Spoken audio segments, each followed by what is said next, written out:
Мандала подкаст эхэлж байна. Бидний өнөөдрийн ярилцах сэдэв эмийн зохистой хэрэглээ.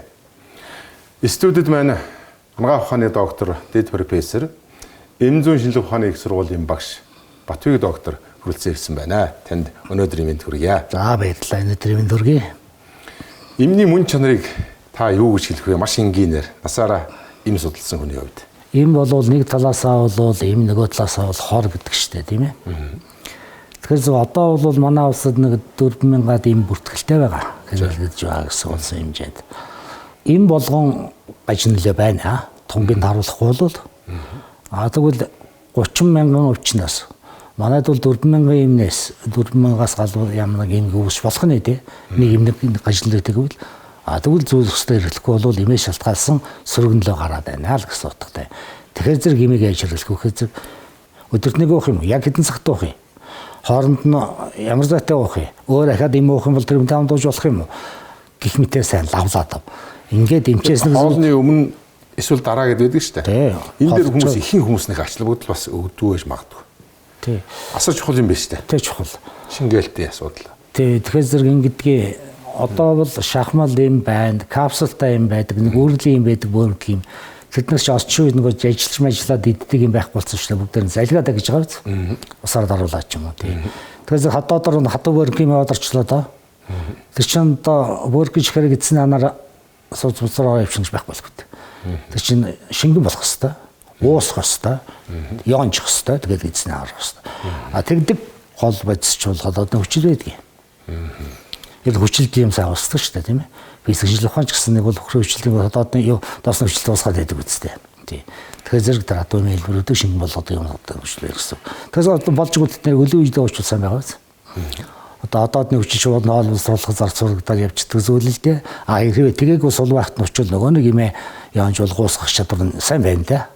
Гэтэл өлийн үедээ ууж болдог бас нэг тийм юм байна. Дотор мохород бүлж идэдэг. Жишээ нь төмөрийн бэлтгэлээ цус багталтанд дуудаг ходоод хүчтэй зочроод өлийн үедээ ходоод өвдгөө зэдэг. Ахад оксиклин гэдэг антибиотик вэ. Метранцил ус бактери эсрэг юм бэ. Угаар зэрэг ходоод зочроод дотор мохород бүлжчихдэг. Тэгээ хэн юм уучаад бүлжчихвэ ямар байгаад нэг юм бусалгаа явчихсан сте. Тэгээ ийм юмыг бол хоолой дараа авахгүй болохгүй. Хоолой идчихэл хоолндоо юм байх нодлоод цочрох болонгууд араас ирнэ штэ. Тим юм хоолой дараа өгдөг. Зүгээр хоол шингээх юм үү пирамидтэй бай. Тэр пирамид гэж вэ, фанцын норм гэж, фандал гэж вэ. Хоол шингээх пирамидыг хоолтойгоо хамт. Саал хооллож явах юм дураа авчихсан. Ийм гурван залт байдгийг. Өлийн үедээ хооллож явах үедээ хоолой дараа. Тэгэхээр ийм гэдэг бол хүний хэрэглэх ёстой зүйлийн нэг бол мөн. Тэгтээ өвчин юмыг туссан үедээ шүү дээ. Ер нь хүний өөрөө идэх чадвар бол 36-аас 40% байдаг.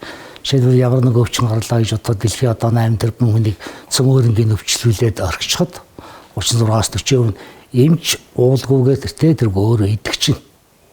Өөрийн дархлаагаар гэсэн үг. Эсвэргэж чадвараараа. Одоо байгалийн сөрөгчийг одоо давмгах чадвараараа гэсэн үг. Тэр зэрэг эмийн чанар бол тэр өвчин тусаад эрүүл мэндэд нөөрөө дийлэхгүй болсон энэ үед нь л дэм болох ёстой юм зүйлээ. Одоо манад нэг анзаарч байгаа зүйл болохоор маш их олон биологийн нэмэлт бүтээгдэхүүнүүд хяналтгүйгээр хүмүүс хэрэгжилж байна. Энэ дээр та судлаач хүний үед юу гэж хэлэх вэ? Тэгээ манайх 2002 оны үнээс л үеэс анх одоо биологийн бүтээгдэхүүн, хүнсний нэмэлт бүтээгдэхүүн 9 утгаар одоо хэрэглээд эхэлсэн бүлэг зүйл бий. Тэгэхээр энэ маань нэмтэх төстэй. Яагаад тэгэхээр эмийн найрлаганд ордог үйлсүүдийн дотор бас явж идэг. Жишээ нь биологийн бүтээгдэхүүний найрлага витамин С байгаа. Энэ нэг талаас эм мөн. Нэг талаас биологийн бүтээгдэхүүн. Ер нь бол биологийн бүтээгдэхүүн гэж юу гэдэг юм хэрэг хүний биед бол уулна хэрэгтэй. Тэгтээ бол хоол унднаас бүрэн авч чадахгүй. Тэгэхээр бид байгаа хэрэгсэн дутагчих гээд байна да. Ийм гаднаас нэмж өгөхийг л хэлж байгаа юм. Тэгэхээр зэрэг үндсэндээ хоол ундны дэглэмэн хэвийн, амьдрах орчин нь хэвийн, биеийн одоо ерөнхий дархлаа, эрүүл мэндийн хэвийн хөндлөл биологийн бүтээгдэхүүн хэрэггүй байж болох юм. Зүгээр тэр нь тоглоод өргөөл хэрэгтэй. Зүгээр манай Монгол хүний хувьд хэрэгтэй тал байдгийг. Ягаад гэхээр маргач хүнснийхээ бүтээгдэхүүнээс хэрэгцээтэй бүх биологийн бүтээгдэхүүн энэ дотор чин төрөлбөлийн элементүүд орно, витаминууд орно, уургууд орно, бүрэн авах болцоо нэг жаахан муу. Ягаад гэхээр үндсэндээ манай уламжлалт тоолчин бол багхгүй л будаахан юм байгаа штэ. Тэгээ сүүлийн үед л одоо хүнс ногоо могоо янз бүрийн орж ирээд тийм ээ. Ялангуяа өдөө одоо амьдарч байгаа хүмүүс бол тэр болгон бас нөгөө ногоо могоо янз бүрийн зүйлийг авч ирэх чадахгүй баг. Тэгэхээр дутагдах магадaltaй болчихж байгаа. Тийм учраас Монголын тул зөксөн биологи бүтээгдэхүүн хэрэгтэй. Ганцхан гэмийн энэ хоёрын гэл хооронд ялах ёстой. Тухайлбал витамин бол яхаараа юм болоод яхаараа биологи бүтээгдэхүүн болоод гэдэг гэхээр хоногийн хэрэгцээ гэж байна даа витамин. Тэгвэл хоногийн хэрэгцээнээс бага хэрэгжилж байгаагийн л үндсэндээ бид нар биологи бүтээгдэхүүн тооцож байгаа. Хоногийн хэрэгцээнээс их болоод ивчвал хоногийн хэрэгцээнээс их гэдэг нь хааштай бие дутагчлаа гэсэн үг шүү дээ. Өвчин болох гээд байна. Энэ үед нь хэрэглэх юм бол ийм болоод ивчих. Ийм ялгаатай. Тэгэхээр хоорондоо бол найрлага давсан явдал олон байна. Тэрийг ялгажлах хэрэгтэй. Орчин үед бол өндөр хөгжилтэй орнуудад витаминуудыг эмийн журмаар хэрэглэх үндсэндээ бараг болцсон. Ялангуяа эмнэлэг төвтөж байгаа хүнд бол өвчний түүх мөхөн дээр нь витамин гэдэг бичээд байхгүй шүү дээ. Тэрийг зөвхөн биологи бүтээгдэхүүнээр авдаг. Ахад кальци жааргүй. Кальци байна. Одоо кальцийн нэмэлтүүд манад зөндөө боллоо тийм ээ. Тэгэхээр кальци зайлшгүй нэмж авах шаардлага бол байдаг. Уул манай Монгол улс нэг мал аж ахуй сайтай, цагаан идэ, ундаа их сайн хэрэглэдэг цагаан идэ тийм ээ. Ийм учраас кальцийн дутагдал их бага байсан юм шиг байна лээ. Ялангуяа манай монголчууд чинь зуны дүн зүйлэх мах идэд байгаагүй юм байна л шүү дээ. Цагаан идээгээрээ болоод асан юм байлээ. Тийм дотор нь кальци байж байдаг. Амтны гаралтай кальци, сүүнд байдаг кальци, бие сайн шингэдэг газар хөндлөө байхгүй гэж болчихгүй юу. Тэгэхээр уул нь тийм байсан юм байна. Одоо яг одоо бол нэг цагаан идэг хэрэглэж явж байгаа багасаад байна. Одоо одооныхан бол хэрэглэж байгаа манай хотын жоохон багасаад байна. Тийм ч бас нэмж хэлэх шаардлага гараад байгаа. Огт одоо хүнснээс авч чадахгүй ямар нэмэлт бүтээгдэхүүнүүд хүний бид шаардлагатай. Бид нийлэгддэг. Бид нийлэгддэг витаминууд байдгийг. Тэрнийг бол одноос хаслагаар байхгүй л дээ. Хондоо витаминээс шуулан бид нийлэгддэг шүү дээ. Гаднаас авах шаардлагатай байдаг. Тэгэх хоногийн хэрэгцээ байгаа да 152 мг. Зүгээр эдгээр хэрэгцээ чинь зарим хүний биологи онцлогоос нэмэгдэн шүү дээ. Жишээл бид нар кальци хэрэгцээ гэж байна. Хоногт бол насан турш суунд 70 кг хэмжээтэй хөнлөж бодъё л да. 200 мг кальци хэрэгтэй байдаг. Гэтэл хүн жирэмсэн боллоо. Нөгөө хэрэгцээ чинь 400 800 явчихсан. Хөхөл үе байна. Ахаад нэмэгдээ явчихна. Хүүхдийн өсөлтийн үе байна. Яс боожтол. Хүний яс 25 үржиж баг бичдэг гэдэг ба шүү дээ. Дончаарлаа сүн шүтлэх нь гараа хүртэл нас юм.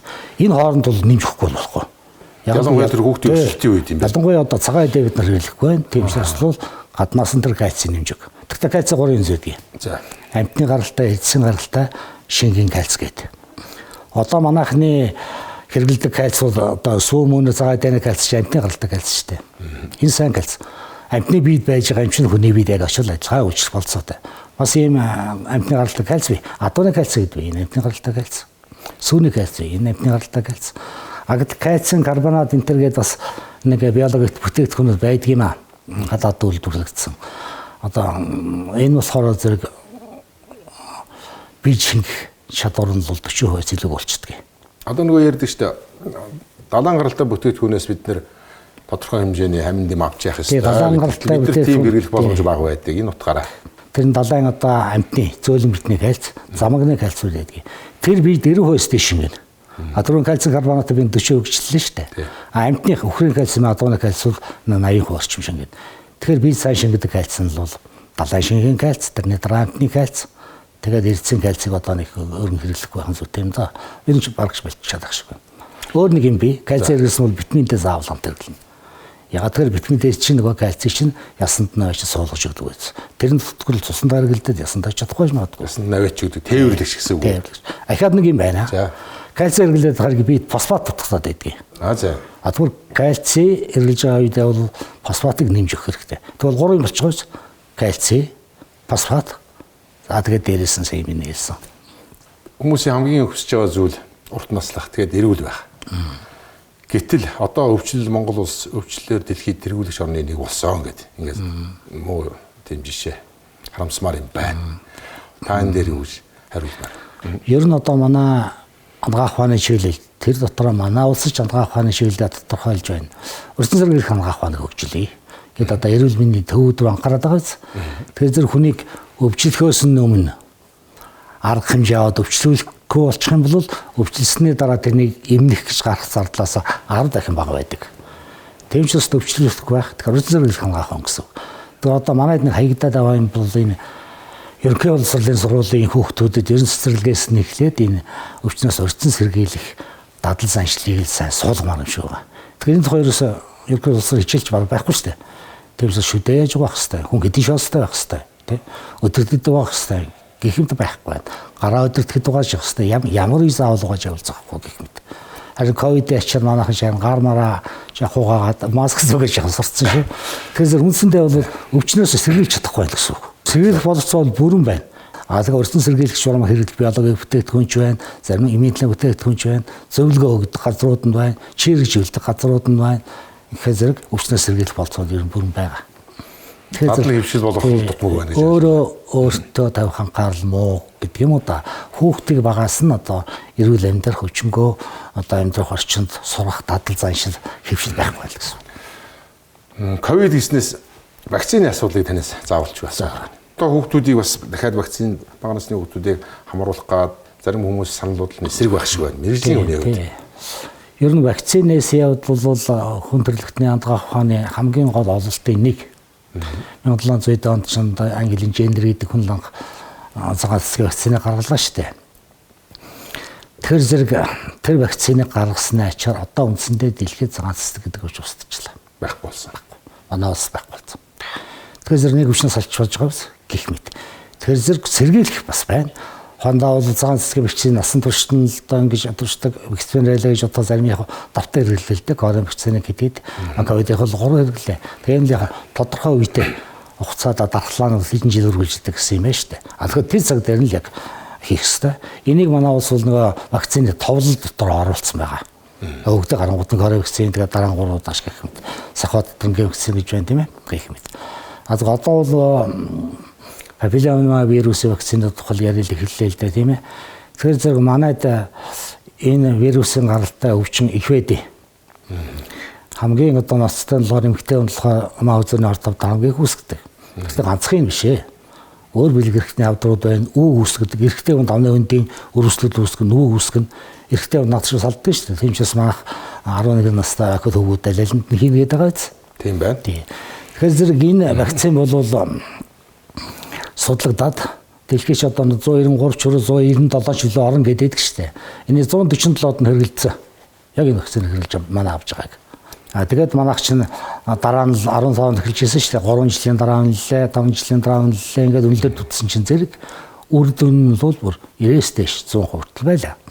За уламжлалт дангаа ухаан дээр 500 жил судалгаа шинжилгээ хийсэн. Уламжлалт дангаа ухааны хөгжих боломж манад ямар хувь? Бус тулс оронтой. Манайх ч одоо үндсэндээ бол 20 дугаар зууны эхэнд 1921 онд төвшил ялжээж орчин үеийн андгаа ухааны имлэгтэй юмтай боллоо ч дээ. Тэрнээс өмнө л уламжлалт андгаа ухааны хаалт одоо юм имчилгээгээр л одоо явж байгаа л өдөө хөрсөн шүү дээ. Тэгээ уламжлалт андгаа ухаан бөө манай эртний өмнөх ухаанд ном судрууд нь бичигдээд ирсэн үе ихэд манай эртний өмнөх 8 10 дугаар зуун битгэн шүү дээ. Тэгээд төвдөө андгаа ухаан болоод хөгжиж ирсэн бол манай эртний 3 4 дугаар зуун тэгээд 10 дугаар зуун болоо явчихдаг. Манай Монголд нэвтрээд андгаа ухаан системээр нэвтрээд ирсэн нь бол 14 5 дугаар зуун болоо явчихдаг. Яг 14 дугаар зуун гэж бодъё. Тэгвэл 20 дугаар зуун хүртэл лавл 600 жил бид нар уламжлалт андгаа ухааны одоо сургаалаар яваад эмээр нэмжлэгдээл ингээл өдөө хөрсөн. Энэ бол мэдээж эрэг одоо тус болж исэн гэсэн үг. Зүгээр орчин үеийн андгаа ухаан хөгжөөл ирэнгүүт энэ хоёрын сургаал нь одоо яг өөр утга нь адилхан байдаг шүү дээ. Одоо уламжлалт андгаа ухаан бол шар батган тэрнийхээ хямралаас болоод өвчин болоод байдаг гэдэг. Манайх бол ерөөсөө эрүүл амьдрах орчин үеийн андгаа ухаан бол эрүүл амьдрах орчин өөрчлөлтөд ингэж байдаг. Энэ шоронд адилхан шүү дээ.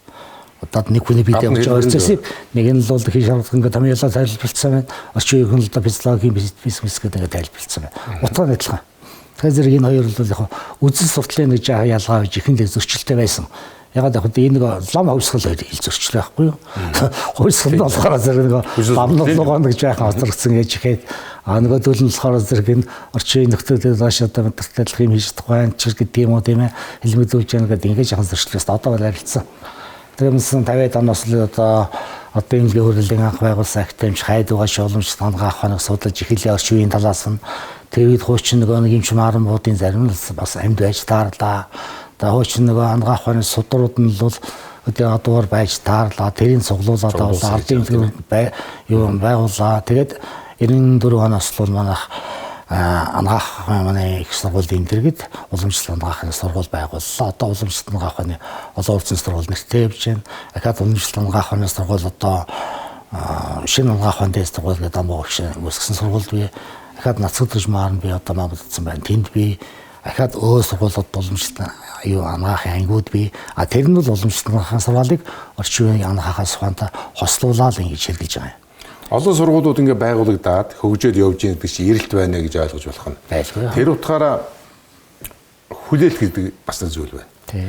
Монголд төдийгүй дэлхийд олон нийтийн анхаарал татсан тийм шинэ бүтээгдэхүүн хүн тустай ийм эмчилгээний арга гаргах тийм боломж хэрэг байна. Тийм жишээнүүд байна. Байлгүй яг. Одоо бол орчин үеийн эм судлалын шинжилгээ ухааны чинь одоо шүүрдэж авах гол материал нь уламжлалт анагаах ухаанд хэрэгжилж ирсэн эм эрдэс байдс амтны гаралтай бодисуудыг орчин үеийн анагаах ухааны талаас нь тайлбарлаад нэг орон зөндөө олон бодис таар штэ. Тэрнээс энэ хэрэгтэйг нь олж тогтоогоод тэгээд ийм хийдэг. Энэ чиглэлээр явж байгаа. Яг энэ чиглэлээр дэлхийн нийтэд ч гэсэн одоо бас анхаарлыг хандуулж байна. Ер нь 21-р зууныг бол дорн дахны тэр дотроо бол анагаах талаас уламжлалт анагаах ухааны зуун болно гэсэн юм тавиал байдаг юм. Энэ ортой ухаандаа бол Нобелийн шагнал авлаачтай хаттай нэг эрдэмтэн тийм ээ. За нөгөө тэр бодистэй нээсэн байна. Юу Америкт одоо патент авсан, Японд патент авсан манай өөр Монголын эмч нар бас бий. Манай Монголын эрдэмтэн гэж бодох юм бол химээрэл ингээ Батцангайд нэгтэй байсан да. Тэр хүмчүүд бол өө том шинэ бодисыг урамлаас олж нээгээд бүтцэн тогтооцсон шүү дээ. Энэ бол Нобелийн шагнал авах бүтээл бол мөн. Тэгэхээр манайх бол ягаад Нобелийн шагналд нэг хөрөхгүй байх гэхээр зэрэг хондоо Нобелийн шагнал аваад ургамлаас бодисоод нээгээд адилах юм манхан зүгээр хийж байгаа. Хондоо манай эмзэн сургууль гэж бодгоч чинь эмзэн сургуулаар ургамлын химээр доктор хамгаалсан доктор болон 2-3 бицоо шинээр олж нээсэн байдгийг. Ургамлд байгаа бодис байна. Тэрнийг ингээ танигдлаа. Тэгэхээр бүтцийн тогтоолоо тэгээд ийм холбоотой ийм итгэвчтэй үлдээ ингээ бүтцэн. Энэ шинэ бодис шүү дээ. Зүгээр тэрийг нь ялгаж аваад орчин үеийн юм хэлчих юм бол манай Монголд ёстой байхгүй. Суурийн тавьсан байна гэж ойлгож байна. Суурийн тавьсан байна. Им бүтээх суурь. Им бүтээх суурь. Гэтэ им бүтээх маш их үнцэнтэй юм гээд. Тэр яг манад үүд юм уу? Байлгүй яа тийм. Манай ч 600 дэмий eur бол байна шүү дээ. Тэрнээс 100-ыг судалсан бас судалдаг. Судалдаггүй. Тий. Тэндээс шин гарсан имүүдийг бодисуудыг шинэ бодис байна гэж бодъё. Тэрийг ялгаж аваад анагаах манай шалбарлын тогтоогоод тэгээ болоогүй. Тэрүүгээрээ им хийгээд өвчтөн тэргэж үзээд ингээд эмнэл зүүн эрдэнэ тийм эмчилгээний үр дүн гараад яг ийм болсон үед л Нобелийн шагнал авах болцоо тэлдэ. Тэгэхээр одоо манайх бол нэгэд орчиж танилцсан. Энэс цаашаа хийхгүй. Тэрийг бол нэмийн үйлдвэр хөдөлгөх хэрэгтэй юм байдаг. Нэг ургамлаас нэг жаахан бодис гардаг, гарахтаа жаахан үнэтэй гардаг, юм хэрэмтэй очих гээд байдаг. Тэгэхээр нэг эмийн үйлдвэр чинь ашиггүй болчих гээд хийхгүй байх шиг байна л да. Чадахгүй дэвш биш. Яг суурийн тавьсан мөртлөө тэр л хүч төрж орж чадахгүй. Эдийн засгийн одоо өвчин жидэл дутагтаад байна. Тий, эдийн засгийн л одоо өндөрлөгсөн шүү дээ. Дээрээс манайх ч одоо улсын эмийн үйлдвэр гэж юм байхгүй болчлоо. Дан хувийн эмийн үйлдвэрүүд байна. Тэгэхээр зэрэг нөгөө улсын бодлогоор ч юм жахан зардал ихтэй гэсэн хэрэгтэй. Яг одоо энэ Нобель явдагч ийм хэм их хийчиг улсын зардал хийх юу байгаа л да. Тэгэхээр улсын эмийн үйлдвэр байх учраас одоо тийхгүй. Хувийн эмийн үйлдвэр гэдэг байна л да. Өөрдөө л одоо бас хэрэгтэй юмнуудаа хийхээс биш бас тийм ээ. Ашиггүйч юм одоо орчин үеийн зах зээлийн үеийг гэдэг гэжтэй. Тэр нь бас нэг асуулт. Эмийн чанарын тухай. Зарим улсад үйлдвэрлэгдсэн ийм арай үнэтэй, үнээд байгаа чанартай гэж хүмүүс ойлгодог. Зарим улсад үйлдвэрлэгдсэн яг адилхан одоо нэг өвчин зориулсан юм гэж бодъё л да. Арай үнэ багтаа. Тэгэхээр нөгөөхөө чанар муутай гэж үздэг. Ийм зүйл байдаг юм уу? Байдаг. Гэхдээ яг манайх бол нөгөө гадаадаас ийм авч бүрдэхтэй чанарын шалгадаг юм л да. Тэгэхээр улсын бүрдгэлд орсон юмуд бол ерөнхийдөө бол чанарын шалгалт хангана гэсэн үг. Зүгээр цаанаа бас идэвхийн ялгаа бол байдаг. Жишээ нь одоо бактери эсрэг антибиотик гэж бодоход бол Японд үйлдвэрлэгдсэн, Тайванд үйлдвэрлэгдсэн, Өмнөд Солонгост үйлдвэрлэгдсэн антибиотикууд бол манай Монголдо хийсэн, хятад хийсэн, энтэгт хийсэн сарай дээр байгаа шиг байдаг юм. Бактери арай илүү хүлээлгэх шиг байдаг юм. Тэр нэг фармакопея гэдэг нэг юм байдаг. Энэ үйлдвэрлэлийн одоо зааварч гэдэг юм уу да батлагдсан. Тэр нь улс улсад янз бүр байдаг. Америк гэж байна. United States Pharmacopoeia гэж байгаа Америкийн фармакопея. Японы хөө GP гэж үздэгтэй гэж Японоос фармакопея гэж байгаа. Солонгосын хөө Корея фармакопея гэж GP. Англи хөө Англи фармакопея BP British фармакопея. Тэгээд энэ фармакопеяд юу гэждэг гэхээр энэ бодисыг ингэж нээлгжүүлээд ингэж гаргаж авах гэдэг маш нарийн битсэн байна. Тэн дотор технологиуд нэг энэ улс улстай баг зэргийн ялгаа бол байгаа. Эннээс хамаарат нөгөө нэг цэвэрлтийн зэрэг нь ер нь 95% стэйж байсан болж яваад байгаа. Тэгээ бид нар 95% бүртгээд байна гэж зарим нь баг 100% байж чадна да. Америк байх. Тэгвэл тэр нарай л байна гэсэн үг шүү дээ. Тийм ялгаа бий. Ерөнхийдөө бол улсад бүрдсэн бүх юм чанарын шаардлага хангаж байдаг. Энэ дотоо бол үйлдвэрлэлээс хамаарат бас ялгаа байдаг. Тэгэхээр яагаад тэр одоо Японы юм үнэтэй байгаа юм бэ гэхээр технологийн их нарийн өвчнөөс тэнд зарцуулах өртөө өндөр байгаа учраас өндөрлөж дарч чадах юм. Чанарын асуудал байна л гэсэн үг байна л гэсэн. Манай дотооддоо ийм үйлдвэрлэлийн асуудал ямар хөө төвшөнд явагдаж байна. Тийм манай дэд 30 гаруй 36 ийм үйлдвэр байдаг. Тэрний нэг 5 6 нь бол уламжлалт тийм үйлдвэр бас нь орчин үеийн эмийн үйлдвэр. За энэ дотор бас эмнэлгийн тоног төхөрөм зүүж бис үйлдвэрлэж үйлдвэрүүд бий л дээ. Эдгээр яг дотоод хэрэгцээг хангаад ирнэ явж лээ. Тэгтээ одоо яг бүр хангаж чадахгүй. Нэгдүгээр манайх ч нь бол нөгөө ийм хийдэг бодисоо нийлэгжүүлдэг орн биш. Гаднаас. Тэгэхээр гаднаас судалдаж авдаг. Тэгээд тэрийг энд нийлүүлээд юм болгоод байна шүү дээ. Тэгэхээр зэрэг одоо тийм олон юм хийж чадахгүй. Яагаад гэвэл чинь тэр түүхийдээ тийм ихийг авч чадахгүй шүү дээ. Нэгдүгээр хоёрдугаар үйлдвэрлэлийн нөгөө технологи одоо чанараар чадал чансаанаас хамаарат одоо бүрэн юмчиг хангаж чадахгүй. Тэгэхээр гаднаас авч ирэх зөв бол таарч байгаа юм л да. Тэр нь жаахан үнэтэй тусч байгаа мэдээж хэрэг. Гаднаас шинжилгээ байгууллагыг дамжаад гайл мэлээр дамжуулаад татвар натураа тэр тээврийн зардал явдлууд ороод ирэх юм төч байна л да тийм ээ. Тэгэхээр одоодондоо тэгэхээр явандаа бол мэдээж нарийн болно л доо. Жишээнд шахмал юм гэж байна. Одоо шахмал юм чинь манайхан дийлэгтэй л доо нэг үйлчлэгч байсан гаднаас авчираад энэ туслах үзүүдээр нэг бөөнг хийж хаад хийчихэд байна та. Одоо дэлхийн нийт бол энэс хамаагүй дэвшилттэй аргатай болсон. Хондоо бол голд нэг юм хийчлээ, гадуур нэг бүрхүүл хийчлээ, ахаад нэг хийлээ, нэг бүрхүүл хийлээ гэх мэтчлэнгээр. Инхээр энэ яадаг инхээр зэрэг одоо эцэндээ ороод эхлээд хамгийн гадна талын бүрхүүл нь задарлаа. Тэрний тэнд байсан юм үйлчлээ. Тэрний дараа жаахан байж байгаа дахиад нэгэн задарлаа гэх мэт бид ингэж удаан дахид задраад байвал бид байгаа бодис чинь уусны дараа нэг ихсчээд багасч гадаа штэ. Тэгэхгүй нэг багасч яхад дараагийнх нь ингээд бид байгаа хэлбэрийн тэнцвэртэй болоод байгаа. Ийм л технологи орчин үеийн шилжсэн. Дотоод эмийн үйлдвэрүүд байна одоодондоо тэгж чадаагүй байгаа. Энэ чиглэлээр туршилтыг л явж байна л да. Ийм хэрэглэхгүй байгаа хүний хамгийн эрүүл гэж боддог. Тэгэхээр зохистой харьцаа гэдэг зүйлрүү дахиад хоёлаа ярих гэдэг. Энгийнээр үзэгчдэд хэлж өгөөч. За тэгвэл эрүүл байхын тулд эмээ орхичээ. Цаана 2 юм байна. За. Эдээ ундаа явдал мөр 2 байгаа. Тэр засна мөслийн орхичээ. Хоолндоо тааруул, тэгэлмээ тааруул гэсэн. Тэр манай хоолны тэгэлмэд байна 1. Хоёрдугаар хөдөлгөөний хэрэглэв. За хамгийн ядаж адаглаад хүн 10 км яваа явж явах шүү. Өдөрт. Тэгэхээр зэрэг энэ 10 км явдаг дотор зүгээр ажил дотор бас явж байгаа хугацаанд бас орно шүү. Гэхдээ Улаанбаатар хотод амьдарч байгаа малчин биш бид нарт бол өдөрт гэж 10 км хүртэл явах шийдвэхгүй. Хүмүүсийн ийм хэрэглэх хандлага ямар байна вэ? Магадгүй хуучин шинэ хэрэглэхийг бас бодохгүй болсон байж таа. Эмийн хэрэглээч нь 20 дугаар зуунаас ер нь дэлхийн нийтээр их одоо өргөнд харсан гэдэг юм хэрэгж эхэлсэн юм л да. Ягаад гэвэл эмийн үйлдвэрч 20 дугаар зуунд л үжиж эхэлсэн. Тэрнээс өмнө үйлдвэр цөөхөн байсан мага байсан. Одоо манайд бол эмийн үйлдвэрчин үндсэндээ бол 67-аас ганц нэг юм хийж эхлээл одоо бол 30 эдийн эмийн үйлдвэр болчиход байна шүү дээ. Зүгээр манай ард иргэдийн дунд нэг тийм буруу хуучин нийгмээс үлдээд авцсан нэг хөвшил байгаа юм аа. Энийг би боддгийн социализм үед чинь им үнгүй байлаа, эмнэлэг үнгүй байлаа. Тэгээд им чинь анх гарахтаа хортой гэдэг нь их мэддэггүй. Одоо бол мэддэг болсон. Тийм судалгаа хийдэг болсон. Дээр үе тэгдэггүй ганцхан ашигтай талын судалж байсан юм лээ. Тэгээд ингээд одоо сүртэй судалж хийж одоо яадаг болсон. Хэрэгэлдэг болсон. Тэгээд нөгөө имийг хортой гэдгийг нь ойлгохгүй ард иргэд дандаа ашигтай талаас нь бодоод ер нь манайхан ч тэгжсэн шиг байгаа юм. Тэгээд имлэг төвчд чинь олон им өгдөг байлаа. Хондоо им дотор бол витаминуудыг сайн, туслан шингэнүүд сайн, антибиотик сайн гэдэг ард түмний дунд ойлголт төрсэн байна да. Тэгээд хүн имчд очихдаа үзүүлэхдээ одоо надад юу иччих хөлгөж одоо тэр нь одоо шингэн бичиж антибиотик өгч витамин бичиж өгвөл сэтгэл харамжийн таалам сайтай ингээд гайгүй ингээд олон юм тэр яг 30% нэгдэг хэмжээнд гараа явчихлаа. Гэтэл нэг жаахан цөөхөн юм бичээс дутуу санагдвал за энэ чи намайг сайн үтсэнгүүд ойлгохтой юм бичиж үтсэнгүүд гэдэг өөр юмчд очдог ч юм уу. Тэгвэл нөгөөдг нь бичээд өгчих магадгүй. За тэгвэл имлэг хэвлээ гэж бодъё. За ингээд бас шингээйлэгч хэмсэн глюкоз тарвчсан, витамин тарвчсан антибиотик гэж ойлголоо. Гэтэл магадгүй 2 хүн байтал нэгэнд нэг 5 6 аим хийгээд нөгөөдөгт нь 3 4 аим гэдэг энэ эмчч намайг алга үзэж байгаа юм шиг үстэй. Энэний арай илүүжлэлтэй шиг гэж бодоод юм хэрэглэх гэдэг байна да. Ийм хишил манайд одоо 2 байна. Одоо ч байна. Тий. Тэр учраас юм хэрэглэх гэдэг байгаа байхгүй. Тэгэхээр одоо хортой гэдэг талын сайн сурчлах болохгүй.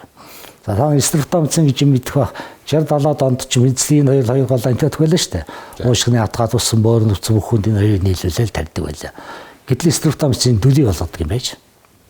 Бүр сэрхэхгүй дүлий болгодог. Тэр нь сая 80-аад он урчиж мэдлээ.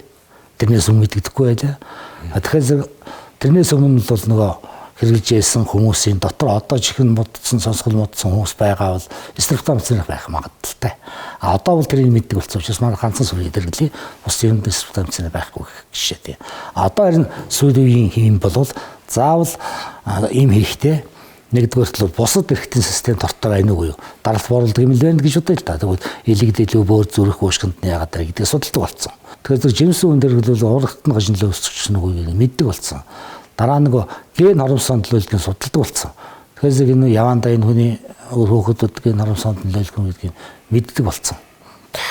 Тийм учраас одоо орчин үед гараад байгаа юм бол харин тэр тал нь судалгад, муу тал нь судалгадаад гараад ирсэн юм. Тэгээд имийн заавар дээр тэр юм бичсэн байгаа. Ер нь манай ард иргэд имийг аваад ингээд хэрэглэлтэй бол хэрэглэх аргын тэгж хэмжирэлнэ гэдэг эмчний хэлсэнтэй адилхан байгаа ах тэр юм ш. А дараа нь тэр гаж сөргөнлөө гэдгээс заавал уншиж байгаа. Америкийн нэгдсэн улсад хийсэн тоо байдгийг өндөр насны Америкч өндөр насны гэж 7-аас дээш настай хэлээд байгаа. Эмнэлэг твтэж байгаа бүх өвчтний 4-ний 1 нь эмээс шалтгаалсан байдгийн байна.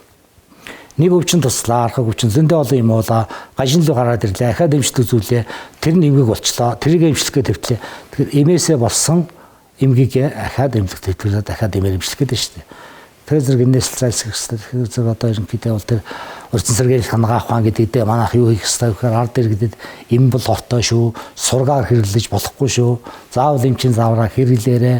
Одоо бол эм болгон заавар нь дандаа монгол хэлээр хайсганд хийцэн байгаа даа ингэдэг болсон. Тэрнээс уншаарай. Тэгээ бодгоол мэрэгчнээс лавлаарай. Хөдлийн үнэ сургаар бүтээ хэрэглээрээ. Ингэх бол тас өрнөлөөсөө сэргийлэгдэх л болно. Сошиал орчинд маш олон эрүүл мэндийн бүтээгдэхүүнүүд байна. Одоо нэг хэцүү юм байх юм да. Ер нь бол эмийн зар сурталчилгааг эрүүл мэндийн яамны эм судлалын салбар зөвлөл гэж байдгийг. Тэр салбар зөвлөлөөр нөгөө сурталчилгаагаа явуулах гэж байгуулагч манайх ийм явуулах гэж байна гэсэн текст өгөөд зураг үзүүлээд ингээд тэндээс гар үсээ аваад ингээд энэ телевиз дээрээ явж явах хэрэгтэй шүү дээ. Өөрөөр юмыг дандаа ашигтай гэж хэлээд байна. Им байтгаар ирсэн хоолч гэсэн хэтгэлдээ тэрхэ болохтод хортой байдаг үстэй. Тэгээд нөгөө хоргүй бялгаа бүтээтгүн гэж байхгүй ямар ч хоргүй гэж яриад байгаа нь дандаа худлаа гэсэн үг. Таны хор байх хэвээр тэрийг хэлэхгүй байх гэсэн үг. Тэгэхээр зэрэг ирсэн юм уу? Им болноос бялгаа бүтээтгүн болгоож ирнэ болгоомжтой заавраар нь л хэрэгэл. Тэгвэл энэ бол станд эргээд сөргөнлөө болох магадлал байна. Им хэрэглэхдээ эмчийн зааврыг дагаж мөрдөх ёстой юм байна. Анхааралтай хандах ёстой юм байна. Сургаар энэ юм сайн гэж хэрэгжилж болохгүй байх нэ. За танд их баярлалаа. За баярлалаа. Та бүхэн ажиллаж амжилттай. Мандала подкастын дараагийн нэвтрүүлгээр эргэн уулзцгаая.